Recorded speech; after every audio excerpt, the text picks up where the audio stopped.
Hello नमस्कार दोस्तों, कैसे आप लोग? आशा करते हैं आप लोग अच्छे होंगे। देखिए एनडीए के जो न्यू भर्ती यहाँ पर निकल चुकी है एनडीए 1, तो इसमें एक चीज़ मैं आपको शुरुआत में ये बता दूं कि अगर आप 12 अपियरिंग है, ठीक है, अगर आप 12 अपियरिंग है मतलब अगर आप 11th पास है और 12 का एग्ज़ाम देने वाले, अपना इंटर का एग्ज़ाम देने वाले, तब भी आप एनडीए के वैकेंसी के लिए अप्लाई कर सकते हैं। ये मैं वीडियो के स्टार्टिंग में ही बता देता हूँ। और ऐसे बहुत सारी बात जो है फॉर्म भरते वक्त क्या क्या गलती आपको नहीं करना है, इस वीडियो में मैं आपको बताने वाला हूँ, तो इस वीडियो को आप पूरा देखिएगा। सबसे पहली बात करें यहाँ पर, तो एनडीए का जो फॉर्म अप्लाई का जो लास्ट डेट है वो है 30 दिसंबर। मतलब 30 दिसंबर का जो लास्ट डेट है उससे पहले आपको फॉर्म अप्लाई कर लेना है, ताकि लास्ट डेट में जाके आपका फॉर्म फंसे ना। तो यहाँ पर अगर बात करें टोटल नंबर ऑफ वैकेंसीज़ की, तो यहाँ पर वैकेंसीज़ आप देखिएगा नेशनल डिफेंस एकेडमी में आर्मी के लिए जो है टोटल 208 वैकेंसी है, जिसमें मेल में 198 है, फीमेल में 10 है। नेवी के लिए नेवी के लिए यहाँ पर टोटल 42 वैकेंसी है, जिसमें मेल के लिए 37 है, फीमेल के लिए 5 है। अब एयरफोर्स में आप देखिएगा फ्लाइंग के लिए 92 वैकेंसी है, ग्राउंड ड्यूटीज टेक के लिए 18, ग्राउंड ड्यूटीज नॉन टेक के लिए 10, ठीक है। और नेवल एकेडमी के लिए जो वैकेंसीज है वो 24 है। तो यहाँ पर टोटल जो वैकेंसीज यहाँ पर निकाली गई है वो आपका टोटल वैकेंसी कितना है 394, जिसमें 370 मेल का है और फीमेल का 24। फीमेल का इसमें कम ही रहता है, मेल का ज़्यादा रहता है। टोटल नंबर ऑफ वैकेंसीज ही कम है, मात्र 394। तो सोचिए किस लेवल का एग्जाम होता होगा, किस लेवल का बच्चा यहाँ पर सेलेक्ट होकर जाता होगा, तभी तो वो लेफ्टिनेंट बनता है पहला, ठीक है, एनडीए में सेलेक्ट होने के बाद। तो और भी डिटेल आपको इस वैकेंसी के बारे में फुल एक एक डिटेल जो जानकारी है मैं आपको यहाँ पर देते जाता हूँ। तो चलिए सबसे पहले हम यहाँ पर नीचे में चलते हैं। तो यहाँ पर इन्होंने बोला है कि आपका जो एज लिमिट होना चाहिए यहाँ पर 1 जुलाई 2007 से लेकर 1 जुलाई 2010 के बीच में। बहुत बच्चों को जो ये समझ में नहीं आ रहा, मैं बता दूँ कि 1 जुलाई 2007 से लेकर 1 जुलाई 2010 के बीच में आपका जो है डेट ऑफ बर्थ आना चाहिए। मान लीजिए कि जो मेरा डेट ऑफ बर्थ है, ठीक है, मेरा डेट ऑफ बर्थ जो है वो मान के चलते हैं कि 2 जुलाई है, क्या है 2 जुलाई 2007, तो हम फॉर्म भर पाएंगे। मेरा डेट ऑफ बर्थ 1 जुलाई 2007 है, तब भी हम फॉर्म भर पाएंगे। मेरा डेट ऑफ बर्थ 1 जुलाई 2010 है, तब भी हम फॉर्म भर पाएंगे। मेरा डेट ऑफ बर्थ 2000 यहाँ पर 2007 के बाद आपका यहाँ 2008 है, तब भी हम फॉर्म भर पाएंगे। 2009 है, तब भी हम फॉर्म भर पाएंगे। मतलब इन दोनों डेट के बीच में होना चाहिए, इस चीज़ का आपको खास ख्याल रखना है। अब जैसा मैंने वीडियो की शुरुआत में बताया था कि अगर आप 12 में अपियरिंग है तब भी आप फॉर्म अप्लाई कर सकते हैं। यहाँ पर देखिए लिखा गया है candidates who are appearing in class 12 वे भी फॉर्म अप्लाई को कर सकते हैं, लेकिन जब एसएसबी का इंटरव्यू होगा उस समय उनको मार्कशीट चाहिए होगा, ठीक है, उस समय आपको मार्कशीट लेके जाना होगा। एसएसबी का इंटरव्यू में अभी बहुत समय है, चिंता मत कीजिए। आर्मी विंग की अगर बात करें यहाँ पर, तो जो आर्मी विंग है उसके लिए अगर आप 12 पास किसी भी ई से हैं, ठीक है, मान लीजिए कि अगर आप साइंस कॉमर्स आर्ट्स किसी से भी अगर आप 12 पास किए हैं तो आप आर्मी विंग के लिए अप्लाई कर सकते हो। लेकिन एयरफोर्स और नेवी के लिए जो है 12 पास आपका साइंस से होना चाहिए, फिजिक्स केमिस्ट्री और मैथमेटिक्स, ये नहीं कि बायोलॉजी, फिजिक्स केमिस्ट्री और मैथमेटिक्स, एयरफोर्स और नेवी के लिए। लेकिन आर्मी विंग के लिए किसी से भी आर्ट्स कॉमर्स साइंस किसी से भी आप 12 पास है तो आप फॉर्म अप्लाई कर सकते हैं, या 12 अपियरिंग है तब भी आप फॉर्म अप्लाई कर सकते हैं। लेकिन एसएसबी इंटरव्यू के समय आपको जो है मार्कशीट वहाँ पर देना पड़ेगा। एसएसबी इंटरव्यू में अभी समय होता है, देखिए डेट ही इन्होंने दे दिया है, मतलब 10 दिसंबर 2026 से पहले जो है आपको 12 का जो है मार्कशीट आपको देना है। तो अगर आप अभी 11th में भी हैं, क्लास 11th में, तो आप एनडीए के लिए जरूर फॉर्म अप्लाई कीजिएगा, क्योंकि 10 दिसंबर 2026 तक तो आप यहाँ पर 12 पास आराम से कर जाएंगे, तब तक तो आपका रिजल्ट भी आराम से निकल जाएगा। तो यहाँ पर उसके बाद अगर हम बात करें, थोड़ा सा नीचे चलते हैं, तो फीस के बारे में इन्होंने बोला है कि फ़ीस जो है यहाँ पर 100 रुपये लगेगा। SC ST और फीमेल कैंडिडेट को कोई फॉर्म फीस नहीं है। बाकी जनरल EWS जो है OBC है उन सभी के लिए 100 रुपये फॉर्म फीस यहाँ पर रखा गया है। उसके बाद अगर हम बात करें, थोड़ा सा नीचे चलते हैं, ठीक है, आपको हर एक डिटेल आपको यहाँ पर क्लियर कर देंगे ताकि आपको किसी भी तरह का यहाँ पर दिक्कत ना हो फॉर्म अप्लाई करते समय। देखिए जब आप फॉर्म अप्लाई कीजिएगा तो एक चीज़ का खास ख्याल रखिएगा कि जो भी आपके 10th के मार्कशीट में है, आपके पापा का नाम, आपका नाम, ठीक है, आपका डेट ऑफ बर्थ, हर कुछ क्लास 10th के मार्कशीट से मैच करना चाहिए जब आप फॉर्म अप्लाई कर रहे हो, ठीक है, ये नहीं कि होना चाहिए। साथ ही साथ आपका आधार कार्ड से भी मैच करना चाहिए, ये नहीं कि आधार कार्ड में कुछ है, 10th के मार्कशीट में कुछ है, फॉर्म में कुछ भर दिए हैं। लास्ट डेट 30 दिसंबर है 2025, इस चीज़ का खास ख्याल रखिएगा, शाम 6 बजे तक। ट्रैवलिंग अलाउंस जो मिलेगा जब आप एग्ज़ाम को पास कर लीजिएगा, ठीक है, एनडीए का एग्ज़ाम को पास कर लीजिएगा, तो उसके बाद आपको एसएसबी इंटरव्यू के लिए बुलाया जाता है, तो उसमें आपको 3rd AC का, ठीक है, 3rd AC का जो है ट्रैवलिंग फ्री पास आपको मिलता है। वो कैसे अप्लाई करना है बाद में बताएंगे, क्योंकि अभी तो उसका जरूरत नहीं है। अभी आपको क्या करना है, अभी आपको मेन एग्ज़ाम निकालना है, ठीक है, आपके लिए क्या जरूरी है, एग्ज़ाम निकालना जरूरी है। तो सबसे पहले हम एग्ज़ाम के बारे में बात करते हैं कि आपका जो एग्ज़ाम है वो कैसे लिया जाएगा। तो एग्ज़ाम जो है उसमें आपके मैथ से यहाँ पर 300 मार्क्स का पूछा जाएगा, जनरल एबिलिटी टेस्ट से यहाँ पर 600 मार्क्स का पूछा जाएगा। टोटल आपका 900 मार्क्स का एग्जाम होगा। कितना? 900 मार्क्स का एग्जाम होगा। और जब एग्जाम को पास कर लीजिएगा तो उसके बाद एसएसबी इंटरव्यू के लिए आपको बुलाया जाएगा, और आपका जो एसएसबी इंटरव्यू होगा वो भी 900 मार्क्स का होगा। तो ये जो 900 मार्क्स का एग्जाम होगा इसमें क्या कटअप जाता है वो भी मैं आगे चल के अपने चैनल पर डालूंगा, तो इसलिए चैनल को जरूर आप सब्सक्राइब करके रखिएगा।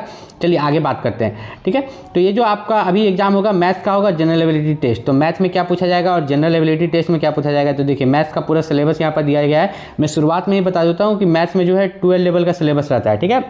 भले आप आर्ट्स से पढ़े हैं, क्योंकि यहाँ पर बोला गया है कि अगर आप आर्मी विंग के लिए अप्लाई कर रहे हैं तो आप आर्ट्स कॉमर्स किसी से भी अप्लाई कर सकते हैं, लेकिन 12 का जो मैथ्स है वह आपको आना चाहिए, वह आपसे पूछा जाएगा। लेकिन फिर उसके बाद जो इसका दूसरा पोर्शन है जनरल एबिलिटी टेस्ट, इसमें आपका इंग्लिश रहेगा 200 मार्क्स का, ठीक है।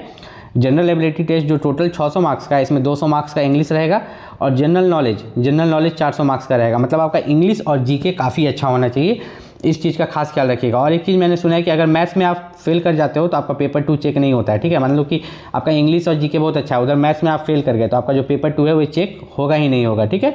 इस चीज़ का खास ख्याल रखिएगा। उसके बाद थोड़ा सा अगर हम लोग नीचे चलें, आपको और यहाँ पर एक चीज़ याद रखिएगा, आप अगर एनडीए की तैयारी कर रहे हो, ठीक है, अगर आप एनडीए का तैयारी कर रहे हो, एनडीए का फॉर्म भरने वाले हो, तो एनडीए के लिए जो सबसे बेस्ट बुक है उसका लिंक मैंने इस वीडियो के डिस्क्रिप्शन में डाल दिया, वहाँ से जाके आप बुक को परचेस कर सकते हो। जब वीडियो आप स्टार्ट किए होंगे तो यहाँ पर बुक ब्लिंक भी कर रहा होगा, उस पर भी डायरेक्ट क्लिक करके जाके आप बुक को परचेस कर सकते हो, या इस वीडियो के डिस्क्रिप्शन में मोर करके नीचे जाना, डिस्क्रिप्शन में लिंक होगा, वहाँ से जाकर बुक को परचेस कर सकते हो। जो सबसे बेस्ट बुक है एनडीए के लिए वे सभी बुक्स को मैंने डाला है, हिंदी और इंग्लिश मीडियम दोनों में, आप जाकर परचेस कर सकते हो।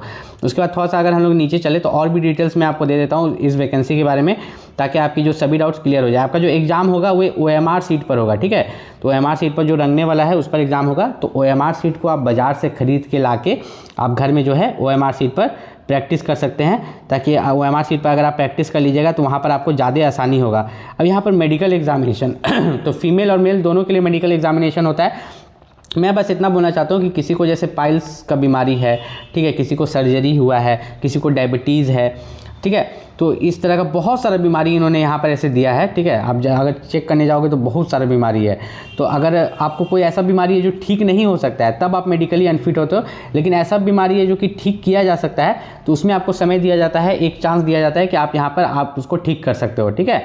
इस चीज़ का आपको खास ख्याल रखना है। जैसे कि यहाँ पर कॉमन अगर यहाँ पर देखिए कि आपको दिखाई नहीं देता, आँख से कान से सुनाई नहीं देता, ऐसा कुछ प्रॉब्लम होता है तो उस चीज़ में आपको दिक्कत हो सकता है। किसी भी तरह का आपका बॉडी में डिसेबिलिटी नहीं होना चाहिए, मतलब होता है ना, किसी भी बॉडी पार्ट में जो है आपको डिसेबिलिटी नहीं होना चाहिए, इस चीज़ को आपको खास चेक करना है। आप थोड़ा सा नीचे हम इसलिए जा रहे हैं ताकि कुछ इंपॉर्टेंट पॉइंट्स और भी मैं आपको यहाँ पर इस वैकेंसी के बारे में यहाँ पर बता पाऊँ, ठीक है, जो कि काफ़ी यहाँ पर नीचे में दिया गया है। ये तो आपका मेडिकल के बारे में है, तो मेडिकल के बारे में तो बहुत लंबा चौड़ा इनका लिस्ट रहता है कि ये नहीं होना चाहिए, आपको पाइल्स नहीं होना चाहिए, आपको हर्निया नहीं होना चाहिए।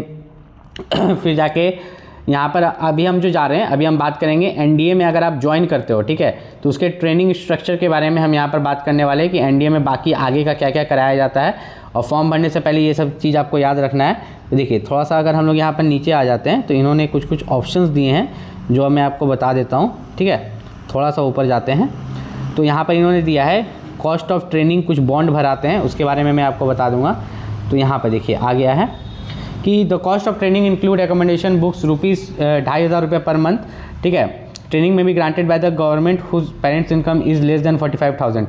देखिए ट्रेनिंग के समय आपको ₹2,500 पर मंथ लगेगा, लेकिन जिनका इनकम कम है, ठीक है, सालाना इनकम कम है फैमिली का, तो वही भी पैसा आपको गवर्नमेंट की तरफ से मिल जाएगा, आपको चिंता करने की ज़रूरत नहीं है, ठीक है। एक चीज़ का आपको याद रखना है कि पॉकेट अलाउंस जो है आप यहाँ पर देख रहे हो कि लगभग 4,000 पर मंथ, तो 20,000 हो जा रहा है यहाँ पर, ठीक।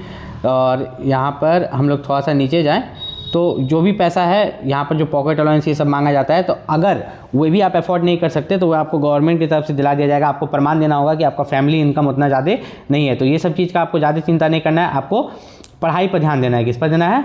पढ़ाई पर ध्यान देना है। अब इन्होंने ट्रेनिंग के बारे में लिखा है कि आपका जो ट्रेनिंग होगा, मान लीजिए कि जो आर्मी के कैडेट्स हैं उनको बीएससी या बीएससी कंप्यूटर का डिग्री मिलता है, नेवल कैडेट्स को बीटेक का डिग्री मिलता है। मतलब वो जो ट्रेनिंग कराते हैं ना, ट्रेनिंग कराने के बाद आपको एक डिग्री दे देते हैं, ठीक है। इस चीज़ का खास ख्याल रखिएगा।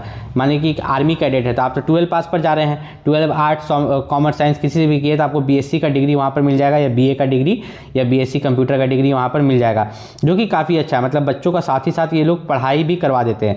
अब यहाँ पर जो सैलरी रहता है वो सैलरी क्या रहता है, देखिए सैलरी जो यहाँ पर रखा गया है वो 56,100 पर मंथ, ये बेसिक पे है। बेसिक पे के साथ साथ आपको और भी सैलरी मिलता है। मतलब स्टार्टिंग सैलरी जो आपकी रहेगी 80,000 रुपये पर मंथ रहेगी, ठीक है। 80,000 से भी ज़्यादा आपकी पहले मंथ की सैलरी यहाँ पर रहने वाली है।